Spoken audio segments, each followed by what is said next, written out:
premisnya. Gitu. Lalu setelah baca naskah, kita harus tahu di dalam naskah itu ada karakter siapa aja sih, gitu. Ada karakter siapa aja dan apa perannya untuk cerita. Gitu. Apa perannya untuk cerita. Jadi kita ngerti, oh ada karakter A, ada karakter B, ada karakter C. Karakter A ini siapa? Karakter B ini siapa? Karakter C ini siapa? Dan fungsinya di dalam kita ini apa ya? Gitu. Kita harus ngerti. Sehingga ketika kita ngedit, kita tahu bahwa ini adalah karakter utamanya, tokoh utamanya. Gitu. Lalu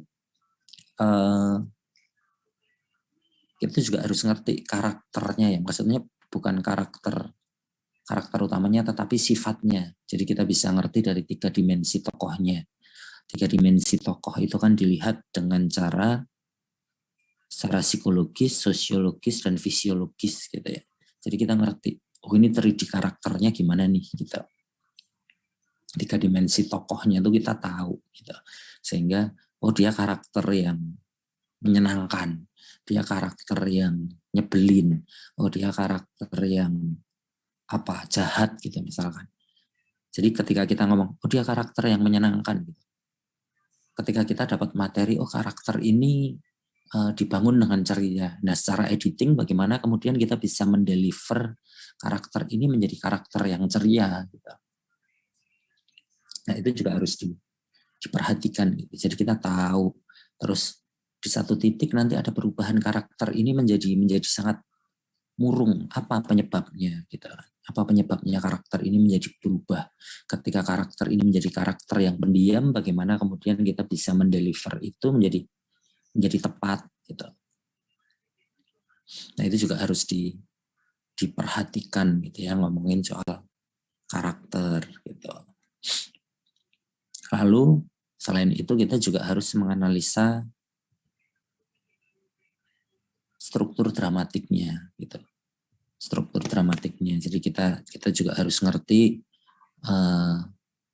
eksposisi di mana kemudian mulai ada muncul permasalahan, kemudian puncak permasalahannya ada di mana, untuk mencapai puncak permasalahan itu terjadi apa saja, lalu penyelesaiannya apa gitu.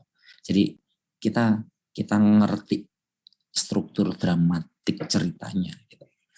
Jadi ketika kita ngedit kita jadi tahu bahwa kemudian apa sih yang jadi pokok permasalahan, kita jadi ngerti, jadi tepat gitu untuk mendeliver itu. Mendeliver ceritanya gitu. Jadi hal pertama yang memang kemudian harus dilakukan oleh seorang editor sebelum ngedit tadi ya, pahami sutradaranya, kenali sutradaranya. Gitu. Jangan sampai kita nggak kenal dengan sutradaranya, karena itu penting sekali. Gitu. Kalau kita nggak kenal sama sutradaranya, mau ngedit itu jadi ini sutradaranya pengennya gimana, ini sutradaranya butuh cerita yang seperti apa gitu, kita jadi nggak tahu gitu. Nah itu yang harus kita pahami, kita kenal banget sama sutradaranya. Ketika kita kenal banget dengan sutradaranya, kita tahu bagaimana cara dia berbicara, pola pikirnya gitu kan. Itu bakal tercermin tuh di dalam materi-materi yang kita dapat nanti gitu. Oh ini sutradaranya ini pengennya begini, oh ini pola pikir sutradaranya tuh begini, jadi kita ngerti gitu. Kita juga ngerti filmnya akan dibawa kemana, arahnya seperti apa gitu. Dengan memahami naskah gitu, harus paham naskahnya gitu. Nah hal selanjutnya yang harus kita lakukan adalah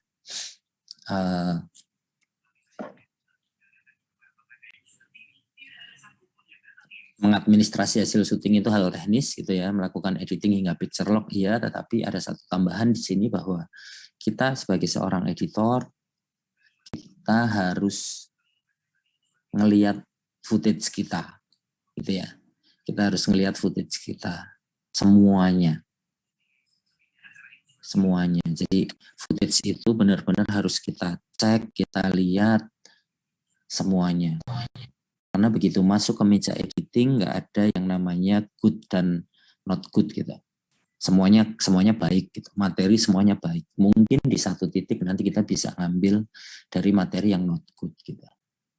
Ada bagian dari yang diambil dari yang not good gitu. Jadi kita harus ngelihat semuanya. Kenapa? Karena gini logikanya. Waktu syuting misalkan sampai ada 4.000 shot gitu. Ya, slide-nya sampai 4.000 gitu. Semua orang yang syuting itu tahu bahwa bikin adegan sampai 4.000 shot gitu. Totalnya. Masa kita nggak ngelihat sampai 4.000 itu gitu. 4.000 itu kita nggak lihat gitu. Kalah sama footage, kalah sama apa yang terjadi di lapangan gitu.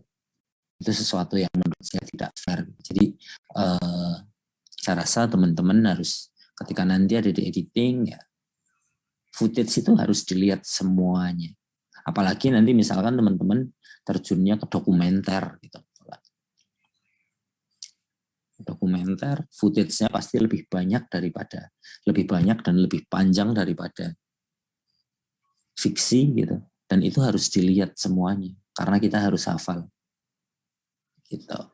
Kenapa? Karena kadang waktu ngedit gitu ya, waktu ngedit sutradara itu nanti itu kan aku bikin shot yang begini gitu. Itu jadi ketahuan kalau kamu nggak ngecek footage satu persatu itu jadi yang masa sih nggak ada, aku nyari nggak ada gitu. Ada ini di hari yang ini di shot yang ini gitu. Nah sutradara pasti ingat semua hal yang dia buat gitu. Nah jadi jangan sampai kita nggak ngeliat footage terus ketika sutradara request kita jadi nggak tahu di mana ya yang mana ya gitu. Nah itu yang harus teman-teman lakukan itu. Jadi harus sangat harus benar-benar dilihat footage-nya gitu. Jadi penting banget untuk kita ngelihat footage gitu. Itu tugas seorang editor sampai akhirnya dia melakukan editing hingga picture lock gitu ya. Sempat yang kita bahas di awal-awal pertemuan, melakukan proses editing offline gitu ya. Jadi offline itu adalah proses editing dari kita melakukan assembly, rough cut 1, 2, 3, fine cut sampai picture lock. Itu prosesnya di offline. Itu hubungannya dengan struktur cerita, hubungannya dengan pembangunan cerita. Seperti itu. Jadi misalkan ya keaneh ini yang aneh cuman di Indonesia mungkin ketika mencari spesifikasi dicari editor yang bisa ngedit, bisa motion grafis, bisa apa gitu. Ya karena itu kebiasaan ya, karena kebiasaan gitu. Karena kebiasaan semuanya harus dilakukan sendiri padahal kenyataannya kalau di dunia profesional ya itu sudah ada push-pushnya sendiri. Itu seperti itu. Jadi menjadi pilihan bahwa kemudian mau ada di wilayah offline atau mau ada di wilayah grading dan online. Gitu. Tapi kalau di wilayah grading dan online tentunya sudah tidak berhubungan atau berurusan dengan struktur cerita. Gitu. Struktur cerita. Tapi kalau di wilayah grading mungkin masih bisa berurusan dengan yang namanya mood cerita. Gitu ya. Mood dari visualnya karena grading. Gitu. Tapi di wilayah offline, teman-teman memang harus punya kemampuan untuk menganalisa cerita dengan baik, gitu ya, menganalisa naskahnya dengan baik, gitu, punya sense of storytelling yang baik, gitu. Jadi itu yang coba diasah lewat offline editing, gitu, proses offline, gitu ya. Itu yang dilakukan.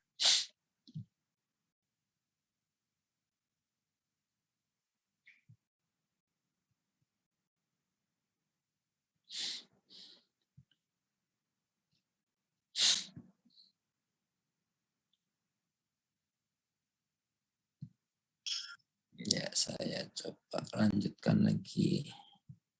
Ya, ketika kita tadi berbicara tentang menganalisa naskah, kalau kita berbicara tentang apa yang harus dianalisa selain tokoh dan struktur dramatik gitu ya, kita harus memahami siapa karakternya, siapa protagonisnya atau yang namanya karakter utama gitu ya.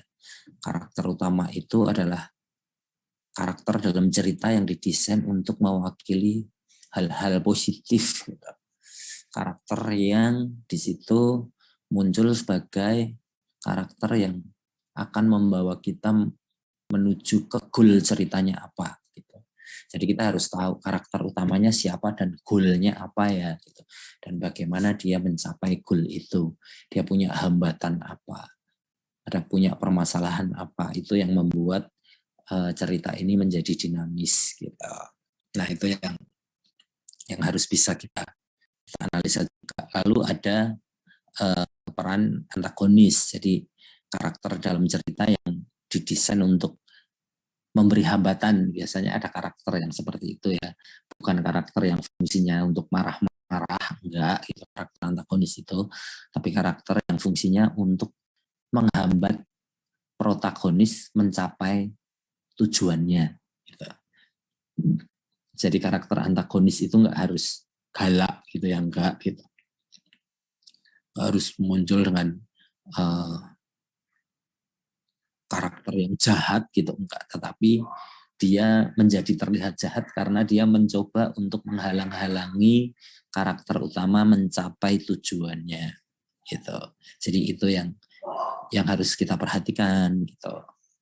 Lalu di dalam karakter ada yang namanya karakter tritagonis gitu ya. Nah, karakter ini untuk mendampingi atau biasanya karakter yang fungsinya untuk mendampingi entah itu protagonis atau antagonis.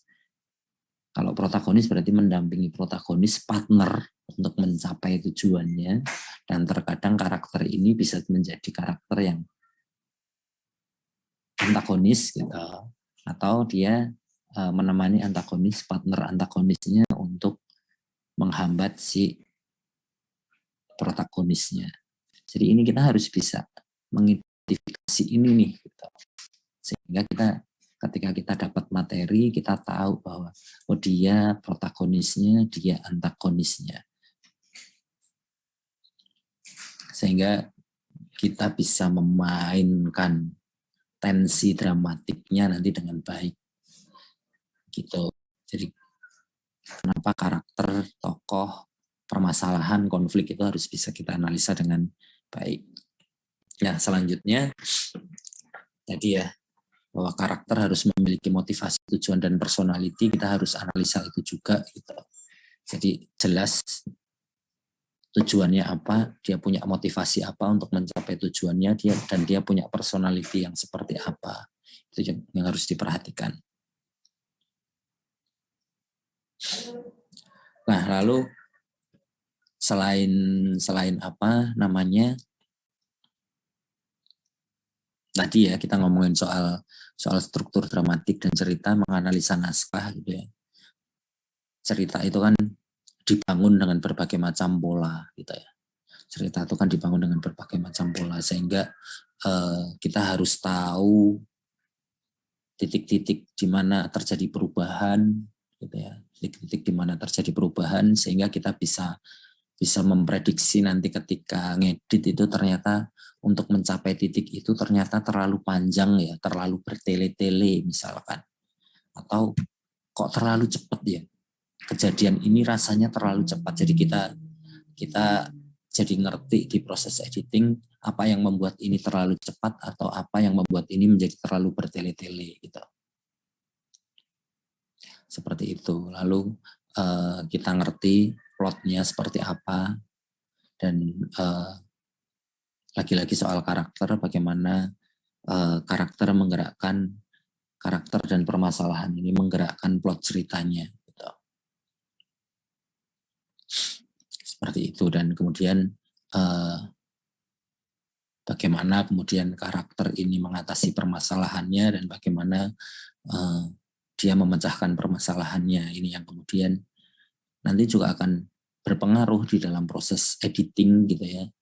Editing, ingat ya bahwa editing itu bukan persoalan potong nyambung tok, itu enggak, tetapi bagaimana kita build up story, membangun cerita yang dipercaya penonton ketika karakter menghadapi permasalahan, bagaimana kemudian karakter ini memecahkan permasalahannya, harus dipecahkan dengan cepat atau harus dipecahkan dengan cukup sulit gitu.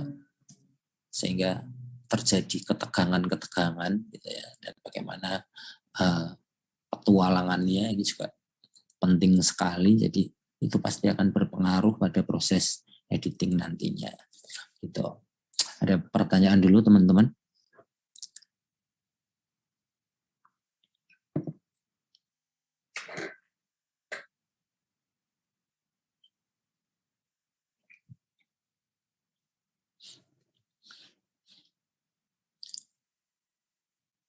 Oke, jadi editing bukan soal teknis ya, bukan hanya persoalan teknis gitu.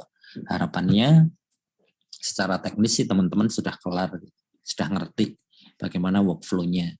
Kalau teman-teman merasa belum ngerti ini workflow secara teknisnya yang terjadi, ngomong aja ya, nanti saya jelaskan, tanya aja. Kalau memang belum tahu gitu. Tapi di sini secara proses secara editing bukan lagi ngomongin masalah teknis, tetapi bagaimana editing dari elemen terkecil yang yaitu cutting itu mampu memberikan bangunan cerita yang baik. Sehingga ketika kita mau bercerita, kita harus ngerti apa yang harus dilakukan terhadap ceritanya, apa yang harus kita lakukan terhadap ceritanya ketika kita dapat materi syuting gitu. Oke, kita next. Nah, dalam proses bercerita tentunya ada strategi gitu ya, ada strategi bercerita gitu.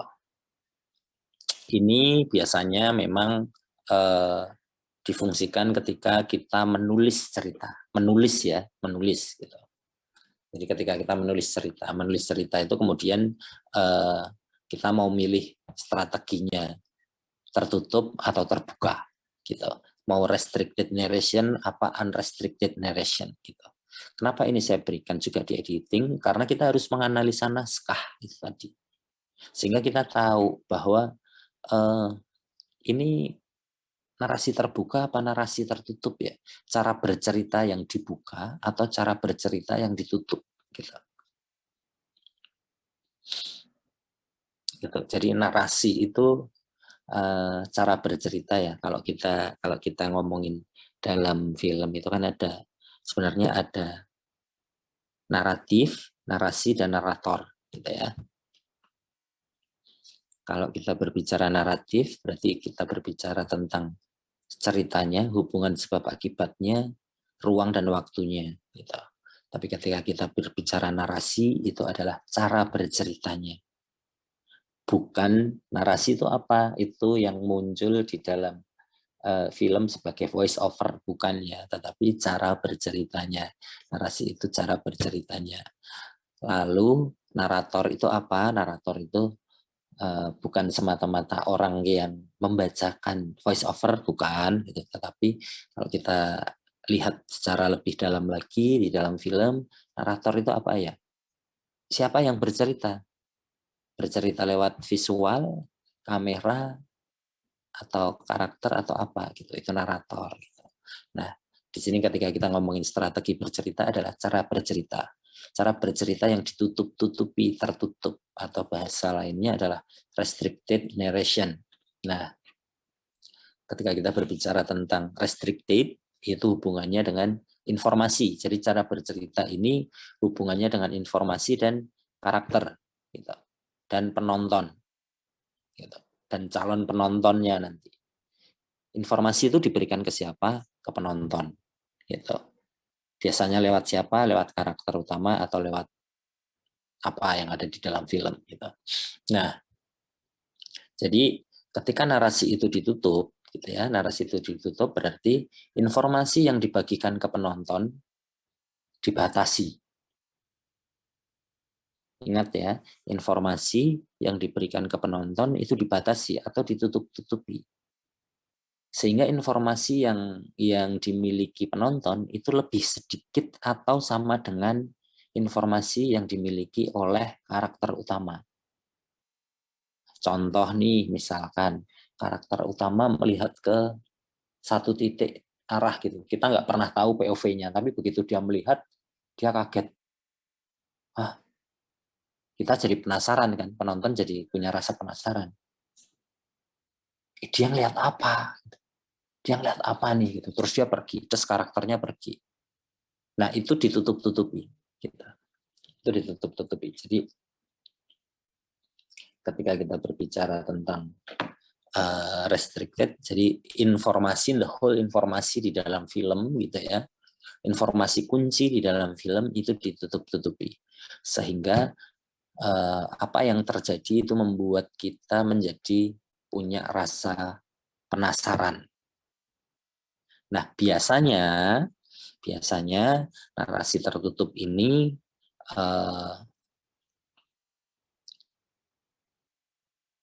permasalahannya atau konfliknya itu adalah konflik antara karakter utama dengan dirinya. Kalau teman-teman di dalam penulisan sudah dapat materi konflik itu kan ada konflik eksternal dan konflik internal. Nah biasanya narasi tertutup ini lebih lekat dengan yang namanya konflik internal. Sehingga kita akan mengikuti karakter utama. Bagaimana karakter utama ini melihat permasalahan, punya permasalahan, dan cara dia menyelesaikan permasalahannya seperti apa. Gitu. Nah ini biasanya muncul dengan strategi bercerita yang tertutup, karena kita kemudian dibatasi informasinya, cuman karakter utama yang tahu lebih banyak, tapi kita dibuat penasaran, ini dia kenapa sih, ini dia mau ngapain ya, terus mau ngapain lagi ya, cuman karakter utama yang tahu. Jadi kita di penonton dibuat untuk punya rasa penasaran, menebak-nebak gitu ya, menebak-nebak, punya rasa penasaran, menebak-nebak, sehingga kita harus mengikuti karakter utama untuk kemudian tahu apa yang terjadi selanjutnya sampai dengan karakter utama ini menyelesaikan masalahnya atau mencapai goalnya. Nah itu yang dilakukan biasanya di strategi bercerita yang ditutup-tutupi. Nah lalu untuk yang narasi terbuka gitu ya, bahwa di sini cara bercerita yang dibuka gitu ya, dibuka atau biasa disebut dengan unrestricted narration atau bahasa lainnya omniscient narration gitu. Nah ini informasinya dibuka dengan jelas. Jadi kalau di narasi tertutup penonton itu punya informasi lebih sedikit gitu. Tapi di narasi terbuka penonton punya informasi lebih banyak daripada karakter utamanya gitu. Informasinya dibuka gitu. Informasinya dibuka itu bisa misalkan karakter utama sedang punya hubungan si A gitu ya, si A pacaran dengan si B gitu. Wah, mereka romantis, si A ini bucin banget sama si B gitu ya. Set gitu. Lalu di satu titik ada informasi yang dibuka bahwa si B ini ternyata menjalin hubungan dengan orang lain gitu. Menjalin hubungan dengan orang lain yang itu dibuka, tetapi si A ini nggak ngerti. Tapi kan kita ngerti gitu. Tapi penonton kan ngerti gitu. Sehingga dalam perjalanannya kita bisa ngomong, aduh si A ini kasihan banget, aduh dia nggak tahu kalau si B ini ya Allah gitu misalkan. Nah ini informasi yang dibuka ke penonton gitu, yang coba dibuka ke penonton sehingga penonton punya rasa bisa dibangun rasa ketegangannya, bisa dibangun rasa yang lainnya gitu. Ngomongin nanti unsur dramatik ya. Itu jadi itu berhubungan dengan apa yang harus dirasakan penonton ketika informasi itu dibuka gitu. Efek apa yang harus diterima penonton ketika informasi itu dibuka dan karakter utama nggak tahu gitu.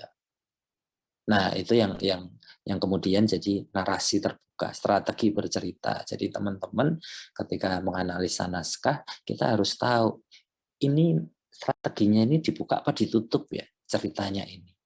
Kalau mau ditutup berarti penonton nanti di titik ini harus punya rasa penasaran. Kalau sudah dibuka semua, karakter utama tahu, penonton tahu, rasanya gimana ya? Ya kan jadi tidak ada sesuatu yang kemudian membuat penonton punya rasa tertentu terhadap film itu. Nah, itu yang harus diperhatikan juga ketika kita menganalisa naskah gitu. Karena memang naskah strategi bercerita ini hubungannya dengan menulis naskah strateginya. Jadi kita harus tahu dan kita harus bisa menganalisa itu dengan baik gitu. Oh, ini harus dibuka nih. Oh, ini harus ditutup. Oh, ini harus dibuka gitu. Jadi narasi terbuka, narasi tertutup ini bisa diterapkan secara bersamaan ke dalam proses bercerita gitu ya. Mau dibikin narasi tertutup toh atau narasi terbuka toh juga tidak apa-apa gitu. Tapi bisa diterapkan secara bersamaan. Seperti itu. Jadi memang kita harus bisa menganalisa ini nanti impact-nya apa ya ke penonton gitu. Film itu kan pasti untuk ditonton gitu kan. Jadi dan informasi itu memberikan dampak ke penonton. Jadi itu yang coba kita analisa. Lalu kita secara editing bisa membangun itu dengan tepat gitu.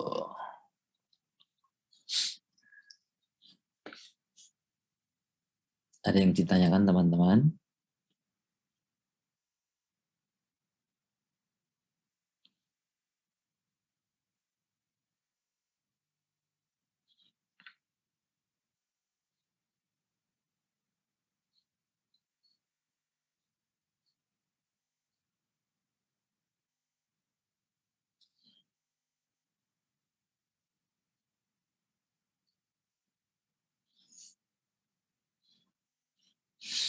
Oke, kita lanjut. Setelah strategi bercerita tadi, hubungannya juga dengan itu tadi ya, unsur dramatik cerita, gitu ya, unsur dramatik cerita. Ini semua pasti ada di wilayah penulisan, tapi ini adalah bagaimana ketika kita menganalisa. Jadi kita harus tahu bahwa dalam unsur dramatik cerita ada yang namanya unsur dramatik konflik gitu ya. Konfliknya menjadi besar atau konfliknya menjadi kecil atau konflik yang seperti apa, itu yang harus kita pertahankan karena konflik terjadi karena action yang sedang bergerak menuju tujuan bertemu dengan hambatan gitu ya. Itulah kemudian terjadi permasalahan. Si A ingin mencapai tujuannya, bertemu dengan hambatan, terjadilah konflik gitu. Si A pengen jadian sama si B, tapi nggak boleh sama sahabatnya, terjadilah konflik gitu. Sahabatnya menghambat untuk ketemu dengan si B gitu. Nah, itu yang kemudian terjadi konflik gitu. Jadi nah tinggal si A ini mau bagaimana? Kalau dalam ceritanya kemudian ya udah si A menyerah gitu. Ya udah selesai berarti. Tapi ketika si A melawan berarti akan terjadi gesekan yang semakin besar dan kemudian mencapai titik puncaknya menjadi seperti apa gitu. Itu yang kemudian ditandai di dalam konflik, unsur dramatik konflik. Jadi kita harus ngerti kira-kira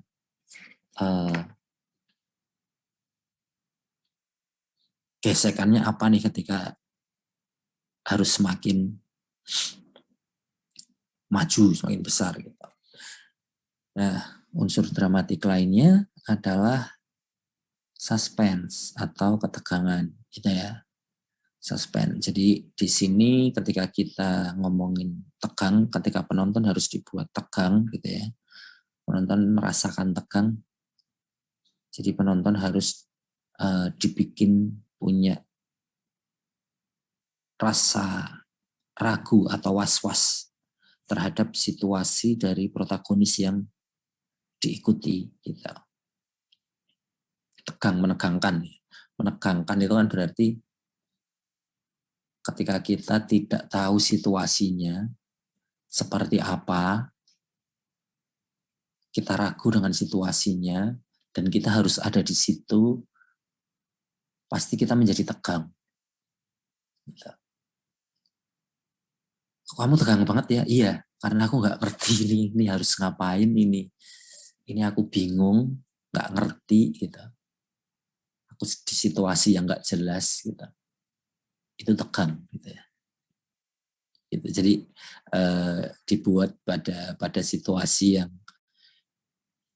yang membingungkan itu, was-was, ragu, itu kuncinya ada di situ gitu. Ketika kita berbicara tegang. Nah, ini sama sebenarnya ketika kita ngedit unsur dramatik tegang gitu kan. Gimana ya membangun ketegangan pada situasi ini gitu. Coba teman-teman nanti recall gitu ya, recall dengan pengalaman teman-teman, kita pernah ada di situasi yang seperti itu ya, enggak ya, dan rasa tegangnya gimana ya. Nah, feeling itu yang kemudian akan masuk ke dalam pola editing kita, sehingga kita bisa merasakan bahwa ini tegang. Tegangnya itu karena situasi yang nggak jelas ini, kita jadi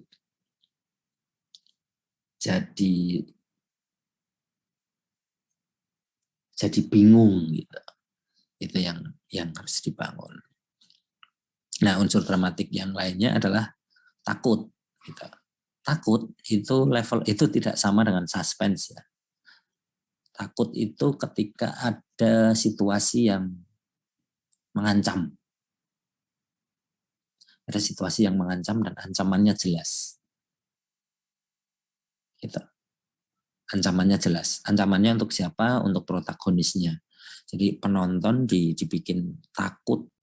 Aduh, protagonisku nanti bakal celaka nih. Gitu. Protagonisku nanti bakal mati. Gitu. Misalkan protagonisnya ketangkep, terus ditaliin di jalur kereta gitu ya, di rel gitu. Nggak tahu, tapi di titik yang sama kita tahu bahwa ada kereta yang akan lewat situ. Kita jadi takut, aduh mati ini, mati. Atau protagonisnya sedang duduk sendiri, tapi kemudian kita melihat ada orang yang datang mengendap-endap dan berusaha untuk mencelakai protagonisnya gitu. Nah, itu membuat kita menjadi punya rasa takut. Kenapa kita jadi punya rasa takut? Karena dalam perjalanannya penonton dibangun rasa sayangnya ke protagonis. Gitu. Jadi ketika pengen dapat unsur dramatik takut gitu ya, berarti teman-teman harus bisa membangun protagonis ini adalah protagonis yang sangat disayangi oleh penonton, lovable gitu. Jadi ya teman-teman harus bisa build itu gitu. Bagaimana ya rasa sayang ini kebangun lewat materi-materi yang kita punya gitu. Jadi ketika kita menganalisa, oh di sini harusnya takut, dan kemudian kita bisa dapat rasa takut ini dengan membuat penonton punya rasa sayang ke protagonis. Harus dibikin karakternya ini bisa menjadi karakter yang disayangi nih. Gitu. Nah ini yang harus dibangun idenya di dalam editing. Gitu. Unsur selanjutnya adalah ngeri. Ngeri itu mirip takut ya. Ngeri itu ya takut, bukan takut karena nanti ngeri akan mati, tapi lebih ke yang disayangi akan ya lebih levelnya ini nggak mati tapi cedera. cedera, ngeri, sakit gitu. Itu yang muncul gitu ya. Ada unsur dramatik ngeri, lalu ada unsur dramatik serem gitu ya, serem. Sama ini mungkin ini berbeda dengan suspense ya. Kalau suspense itu kan ketegangan, menegangkan itu di situasi yang nggak jelas, itu nggak harus hubungannya dengan hantu ya, nggak harus hubungannya dengan hal-hal mistis dan gaib gitu. Tapi kalau serem itu pasti biasanya sudah dihubungkan dengan mistis, gaib dan hantu gitu. Nah, jadi pada situasi-situasi itu protagonis dibawa pada situasi-situasi itu dan kita jadi ngerti, aduh serem banget ya Allah. Nah itu yang coba di-achieve lewat proses dramatiknya gitu, dan kita harus ngerti build up-nya bagaimana gitu kan. Build up-nya teman-teman bisa memanfaatkan dibuka atau ditutup itu. Build up-nya di situ ya. Informasinya penonton harus tahu atau penonton harus nggak tahu. Karakternya harus tahu, karakter harus tahu, penonton harus tahu, atau karakter harus tahu, penonton nggak tahu, atau penonton tahu, karakter nggak tahu. Build up-nya begitu, sehingga unsur dramatik ini bisa kecapai. Gitu. Serem, surprise itu berarti kejutan, gitu ya. Kejutan itu bisa muncul karena penonton sudah dibangun ekspektasinya, diajak menebak-nebak gitu ya, apa yang akan terjadi, tetapi ketika ekspektasi itu dibelokkan atau tidak sesuai ekspektasinya, biasanya akan menjadi satu kejutan.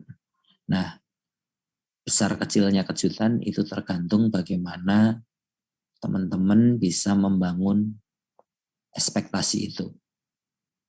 Ekspektasinya dibikin besar ya pasti akan menjadi kejutan yang cukup besar. Ekspektasinya dibangun biasa saja ya kejutannya ya biasa saja.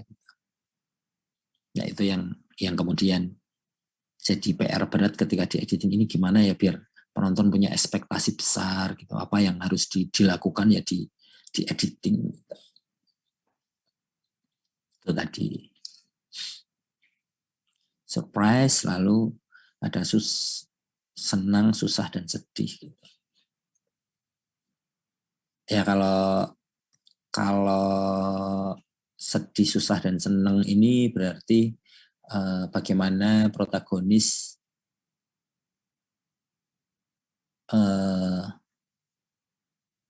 melakukan petualangannya untuk mencapai tujuannya.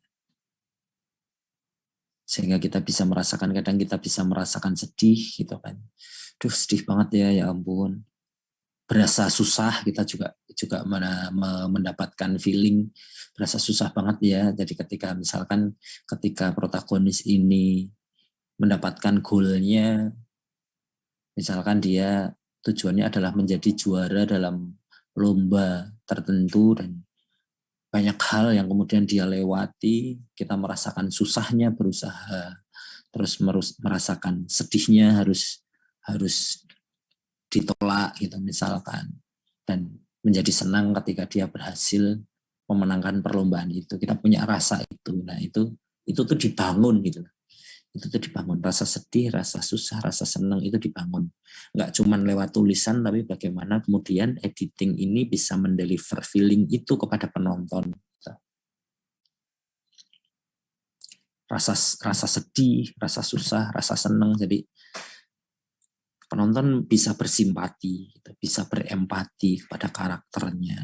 Jadi itu yang harus dibangun dengan cukup jeli ketika kita melakukan proses editing. Itu ya. Ada yang ingin ditanyakan?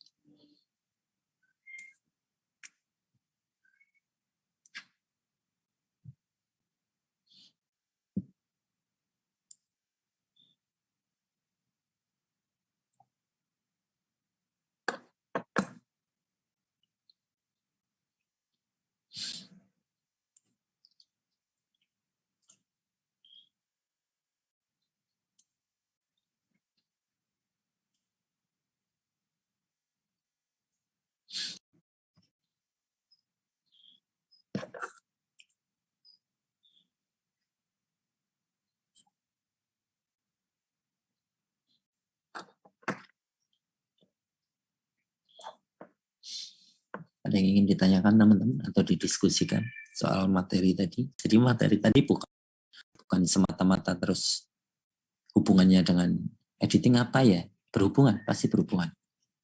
Karena kita harus menganalisa dan kita tahu berarti kita harus bersikap seperti apa ketika kita ketemu materi, harus dibuka atau ditutup. Jadi kita ketika melihat materi itu harus tahu yang jadi informasi kuncinya itu ada di mana sih gitu. Sehingga kita bisa memperlakukan informasi ini dengan baik gitu. Apakah ini informasinya harus dibuka atau ditutup gitu. Yang membuat karakter ini menjadi susah apa sih? Oh, rentetan scene ini nih gitu. Kita harus melihat bahwa ada usaha yang kemudian berdarah-darah. Nah, ini harus dibangun. Nggak cuma satu scene, tapi ternyata ada banyak scene yang membuat penonton pada akhirnya merasa susah. Kalau penonton merasa senang gimana? Ya karena dari susah, usaha, hampir gagal, dan akhirnya penonton dibangun rasa ekspektasinya tadi yang kemudian sampai ke karakter ini berhasil, ikut senang. Jadi rentetannya nggak cuma satu scene terus senang gitu, enggak, tapi dibangun atas beberapa scene, beberapa sekuan yang kemudian efeknya nanti di titik tertentu penonton merasa senang. Gitu. Itu yang namanya unsur dramatik. Jadi unsur dramatik itu dibangun lewat beberapa susunan yang kemudian di titik tertentu ketika mencapai keberhasilan dia akan merasa senang. Gitu.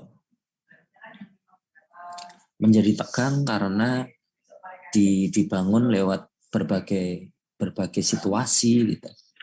Informasi yang kemudian kita tahu atau informasi yang sebenarnya wah informasinya belum jelas nih apa nih, tapi kemudian di satu titik kita harus menghadapi situasi yang menegangkan. Nah itu yang harus dibangun nantinya lewat editing. Ada yang ditanyakan teman-teman?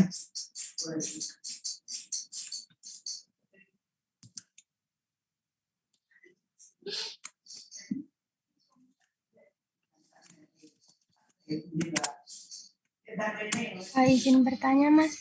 Silahkan. Kira-kira apa saja kayak hambatan atau permasalahan dalam menceritakan suatu film dengan strategi bercerita narasi terbuka, Mas?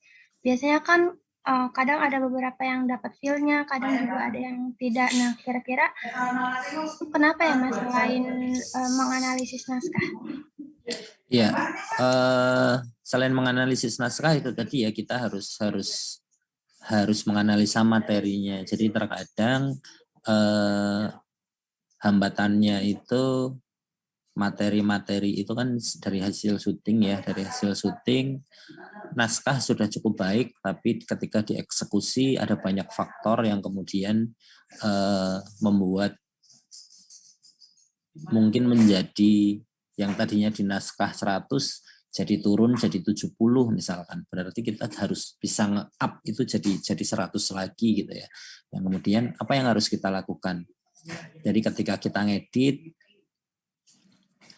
materi harus kita lihat bagaimana kemudian permasalahan itu dideliver cukup baik atau tidak, sehingga kita harus menemukan strategi apakah kemudian kita mau melakukan pola-pola editing yang kemudian mungkin ada teknik-teknik yang mungkin bisa diterapkan yang itu bisa membuat dramatiknya menjadi semakin naik atau permasalahannya menjadi semakin tajam.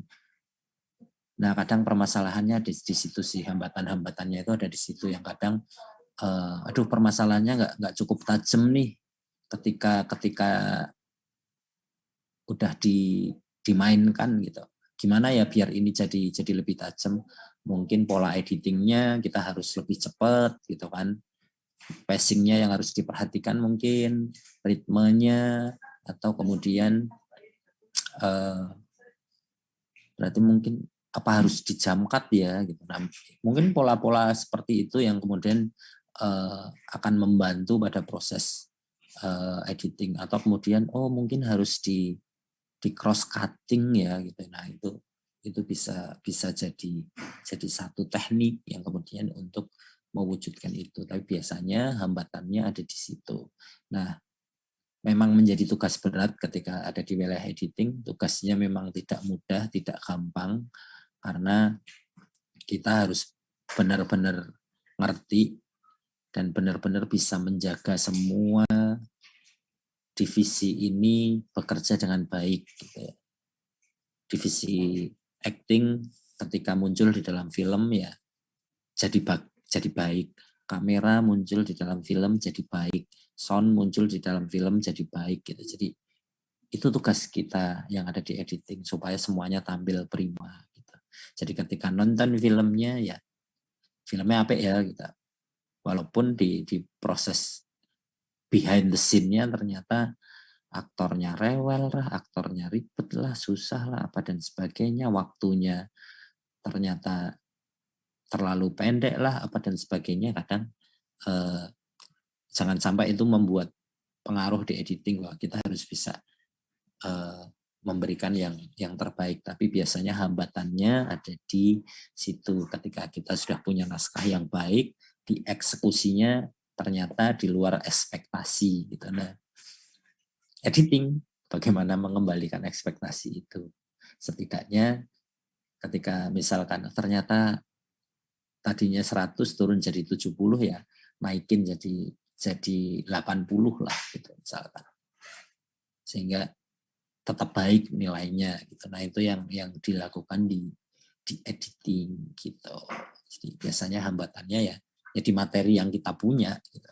Di materi yang kita punya. Ketika di materi yang kita punya, kita dan editor harus punya kepekaan itu tadi ya, kepekaan sense storytelling yang baik, dan harus ngerti informasinya di mana dan bagaimana mengelola informasinya. Penonton harus merasakan apa.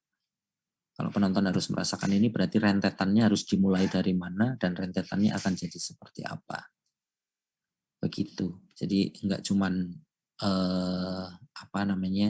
jadi wacana aja menganalisa naskah, tapi begitu kita analisa itu jadi pegangan ketika kita dapat materi syutingnya gitu.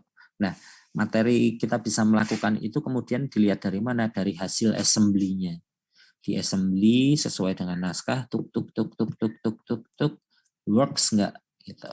Kita lihat di mana kelemahannya. Oh, ternyata permasalahannya di sini ya, dan ini kurang tajam, berarti harus diotak-atik lagi nih, secara editing harus ditajemin dengan cara seperti apa. Tapi harus ngelihat scene-scene sebelumnya gimana gitu. Itu seperti itu. Jadi memang kemudian nanti begitu ngedit ya scene by scene, tahu scene ini ceritanya apa, fungsinya apa, perspektifnya di siapa, terus kenapa harus maju ke scene selanjutnya, apa yang membuat maju ke scene selanjutnya, apa yang membuat maju ke scene selanjutnya, apalagi itu harus diperhatikan. Lalu scene ini fungsinya apa untuk penonton, apakah ada informasi yang kemudian efeknya apa ke penonton, itu juga harus diperhatikan. Jadi memang kita harus memperhatikan semuanya satu persatu, nggak bisa yang kemudian scene ini gini, scene ini gini, scene ini gini, tapi memang kita harus tahu ini scene ini fungsinya untuk apa sih di dalam cerita dan ke penonton. Fungsinya untuk apa di dalam cerita dan ke penonton. Kenapa harus maju, kenapa harus maju, dan kenapa harus maju. Gitu. Jadi ngedit bukan sesuatu yang simple rupanya gitu ya. Gitu, Siti. Baik, Mas. Sudah sangat paham. Terima kasih. Ada yang lain?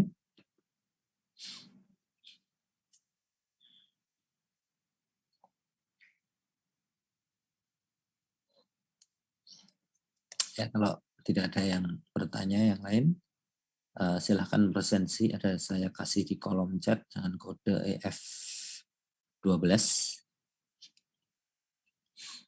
untuk UAS dan sudah kita sepakati ya, bareng dengan sinematografi. Kelompoknya sama dengan sinematografi. Kalau di sini ada yang mengulang mata kuliah editing, silahkan bergabung dengan kelompok yang mana, milih aja. Gitu. Seperti itu. Begitu, ada yang bertanya lagi?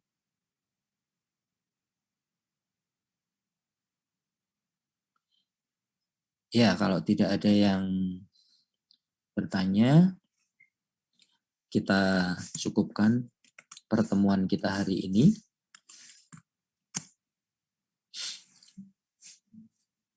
Kita cukupkan pertemuan kita hari ini.